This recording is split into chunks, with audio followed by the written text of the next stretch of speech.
I know I'm not supposed to talk about this, but I just can't keep quiet. I need to tell someone about what happened to me and my fellow airmen back in early 2014. I was stationed at Kadena Air Force Base in Okinawa, Japan, and Uncle Sam had blessed us with the P-8 Poseidon, a modified Boeing 737 that the US Navy turned into a top-of-the-line surveillance plane. It was relatively new to the region, and nothing felt better than knowing that you were in the latest and greatest submarine patrol aircraft on the face of the earth. It was loaded with tons of fun toys at our disposal to remind the People's Republic that we don't take kindly to it bullying our allies. We had torpedoes, depth charges, slammer missiles, harpoon anti-ship missiles, and surveillance equipment so powerful we felt like we were on first-name basis with half the staff at the PLAAF airbase on the Paracel Islands after only a couple of ops. It was like being the rich kid on the block, the one whose parents didn't just buy him a new bike, but instead went all out and bought him a Ducati. We had done some pretty standard flights in the first few months. Fly around the islands off Okinawa, maybe a patrol or two about 100 miles off the coast of mainland China, doing little more than dropping sonobuoys and intercepting a radio transmission or two that were nothing of the note.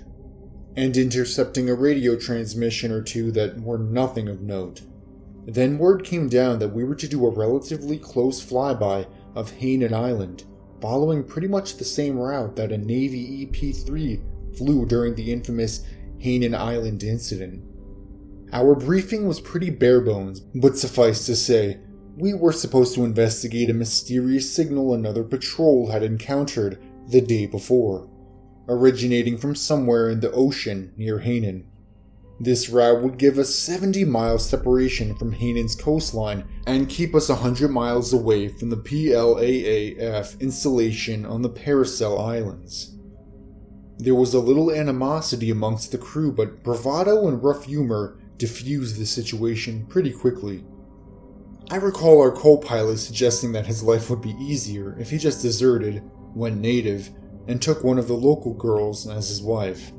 My friendly reminder that he didn't speak a word of Japanese didn't stop him from informing me that I was welcome to fornicate with any local livestock I could find.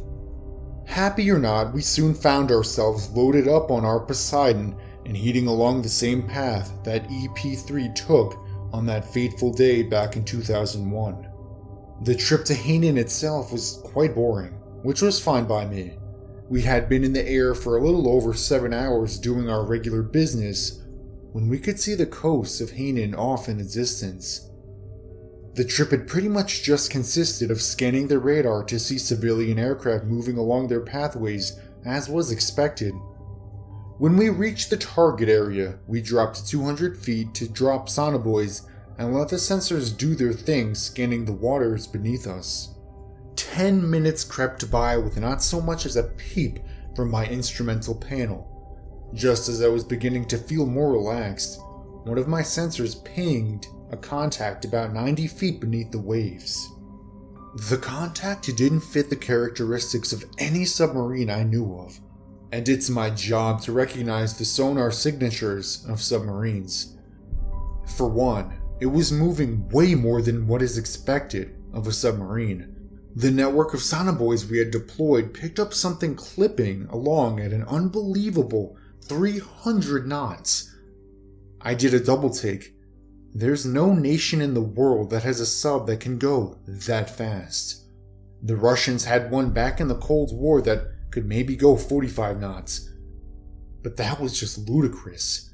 It was weaving back and forth in a serpentine pattern so fast that it was jumping across the display. It was weaving back and forth in a serpentine pattern so fast that it was jumping across the display. It was moving so fast that our systems couldn't even track it in real time. On top of all this, the signature was very faint. If we hadn't had top-of-the-line sensors on board, I doubt we would have been able to pick up the contact at all. There were two possibilities to explain the faint signature. Possibility A: the contact had some sort of a stealth capability that was doing the damnedest to fool our sensors. Possibility B: the contact was very small, maybe just a bit longer than the short bus the Marine grunts take to work in the morning. I was mulling this over in my head when the contact disappeared from my screen. 3 of the Sonoboys had stopped sending information, and as I reached for my comms, a 4th one went dark as well. Not good. I radioed the pilot and told him what I'd seen, asking that we double back to see if we could re-establish contact. He was happy to oblige. Pride runs deep in the Marine Patrol community, and you do not want to be known as the crew who lost a sub. We set a heading for the last known position and ready to drop more boys. As we neared the spot where contact was lost, my air radar let out a gentle beep, signifying the entrance of a new bogey in our airspace. I hunched over the display, watching as the blip careened from side to side in our direction while maintaining the same 300 knot velocity. It was so unexpected that I found myself unable to look away as the contact carried out maneuvers at an impossible 15 feet above the surface of the sea. Weird approach or not, this was an undeniable intercept course with our plane, and we would be close enough to shake hands in moments unless one of us changed course. The contact disappeared from display, snapping me out of my temporarily stupefied state. I quickly notified the pilot that we had company, about 45 seconds out. He acknowledged, but informed me that the skies were clear as far as he could see. The notion of equipment malfunction began to creep into my mind when the blip appeared once more.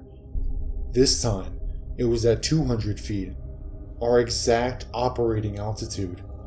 It had made a huge distance gain on us in a short period of time. I heard the pilot scream in surprise before my whole world turned into a sudden whirlwind of turbulence. Without warning, the laws of physics decided that everything not bolted down needed to be in another part of the plane right now.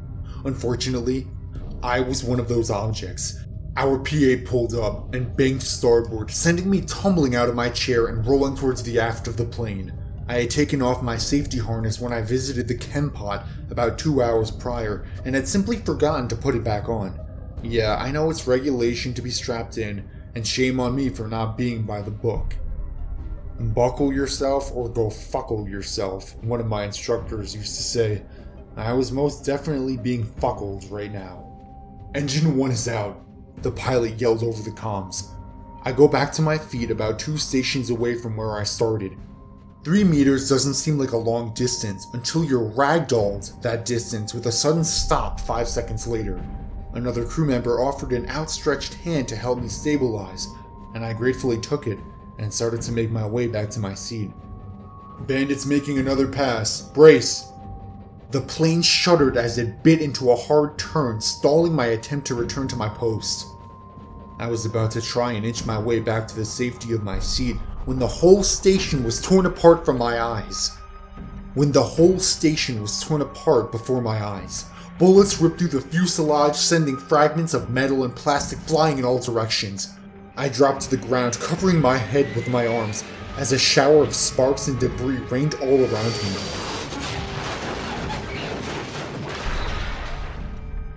It was over in seconds. Well, by over, I mean I wasn't getting shot at anymore. We still were in full-on evasive maneuvers, and I needed to find somewhere to bunker down before I got tossed again. I located a fortunately placed grab handle I could brace myself against. Feeling a little more in control of my destiny, I looked around to get my bearings. I was at the midship emergency exit hatch, just over the portside wing. There was a porthole window on this door. You know, the little window you're supposed to look through to make sure you aren't escaping into a fire? And it was giving me the most unsettling view of the attack I could imagine. He's back! Look out! I didn't need the warning. I could see our assailant clear as day through my window. I was stunned to see that it was an old prop-powered fighter plane. It was a dark green color with a large red circle just behind the cockpit on the fuselage. I'm no historian, but I know a World War II Japanese plane when I see one. Growing up, I had quite the fascination with these old planes, but now, my childhood dreams had manifested themselves as a lethal nightmare. The fighter came at us in an obtuse angle attack run, catching up to our bird with little effort, most likely facilitated by us only being powered by one engine now. I could recognize the type of plane at this point. It was a Mitsubishi A5M carrier-based fighter. Just like the model one I used to have hanging from a fishing line in my childhood bedroom. Twin flashes pulsated along its underbelly as it let loose with a machine gun, ornament peppering our tail section and rudder. "Controls are down, boys. This isn't good." Like a vulture sweeping in on carrion, the Proto-Zero performed a lazy gliding turn and set course to intersect with us once more. Shockingly, the expected kill shot didn't come. Instead, I saw the fighter pull up alongside us and match our speed like you see in old World War movies, where a pilot pulls up in his defeated foe to look him in the eye and decide his fate.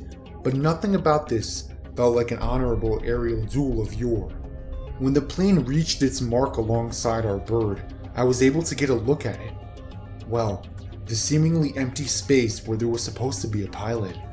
A faint blue glow was emanating from within while shadows danced across the glass panes of the canopy.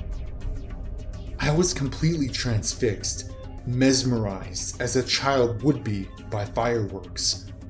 Then I saw the hand.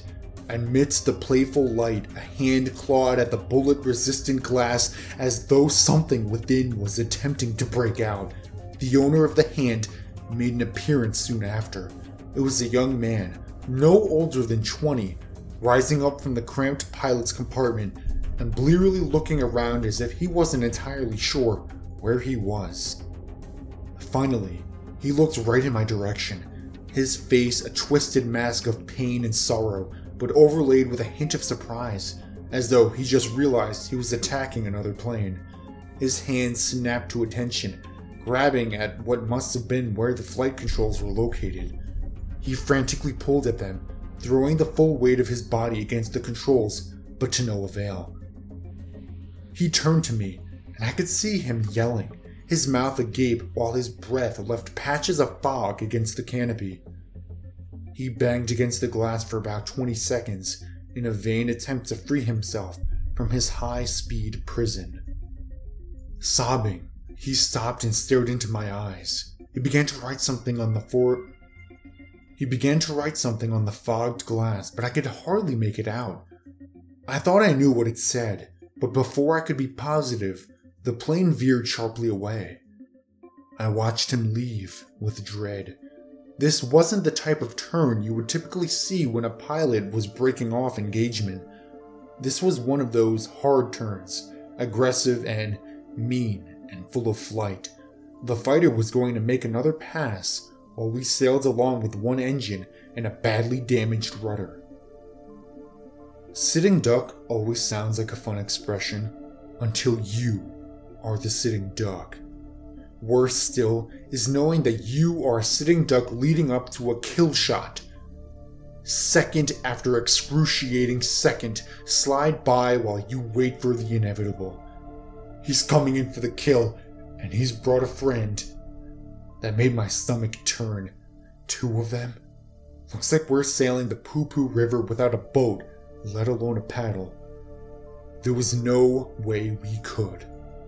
I stuck by my window, and sure enough, the A5M entered into a visual range before long. His friend wasn't an A5M at all. In fact, it was a Corsair, another old fighter, but one that had been used by American carriers. Apparently, the years hadn't cooled things between them as they danced before me, guns blazing away. Their dogfights took them all over the place. One erratic turn would send them racing in our direction, while another would push them further away. I took a good look at the Corsair as it made a pass. It had the same blue light coming from it as the first fighter did. Something gnawing at the back of my mind told me that if I were to see a pilot inside the American plane, he wouldn't be any happier than the Japanese one was. They were both prisoners to the bloodthirsty spirits that had taken up residence inside their warbirds. The dogfight continued to ebb and flow both towards us and away, but there was a gradual trend of them getting further and further away. After about 5 minutes, they were just specks on the horizon. You could lose them from sight every now and then before making out the flash of machine gun fire and locating them again. As for us, we limped back to our base in Okinawa.